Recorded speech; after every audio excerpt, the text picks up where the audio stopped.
ان بغداد بنجاح معروف انه مهاجم متميز جدا يكون موجود ضمن حساباتك، بس حته انه في مصر لا مستحيل. انا يعني المعلومه اللي قبل ما ادخل سالت عليها، كنت بتكلم مع ناس في الشمال القطري قالوا هو موجود في فرنسا، وهينزلوا كمان بعد شويه ستوري او تاكيد على ان هو موجود في فرنسا. فده بغداد بنجاح. اسامه الادريسي، بما انك بتتكلم اسامه الادريسي، تعالى انا برضو في جمله كده حتى يعني مع اصدقائي بيقول لك تملي عدي الكلام على عقلك. اسامه الادريسي لاعب مع باتشوكا المكسيكي. انت كنادي اهلي هتيجي تقدمه لنادي اهلي اسم كبير جدا وحاجه عظيمه جدا، ما حدش مختلف على هذا الامر، وهو نادي القرن الافريقي واحد من اعظم انديه العالم حاليا. لكن ايه الاوبشن اللي هتقدمه له زياده عن باتشوكا المكسيكي؟ ما هو باتشوكا في كاس العالم زي الاهلي، لاعب في كاس العالم للانديه زيك.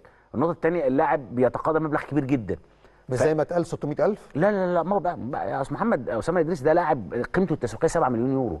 ما انا بقول لك عدي الكلام على عقلك. لما تبقى لاعب قيمته التسويقيه يعني مثلا مصطفى محمد، قيمته التسويقيه مصطفى محمد بياخد كام مثلا في فرنسا؟ رقم كبير جدا. مستحيل يبقى لاعب قيمته التسويقيه 7 مليون يورو وتيجي تقول اديله نص مليون دولار. ما هي دي الحته بتاعت ان انت بتشتغل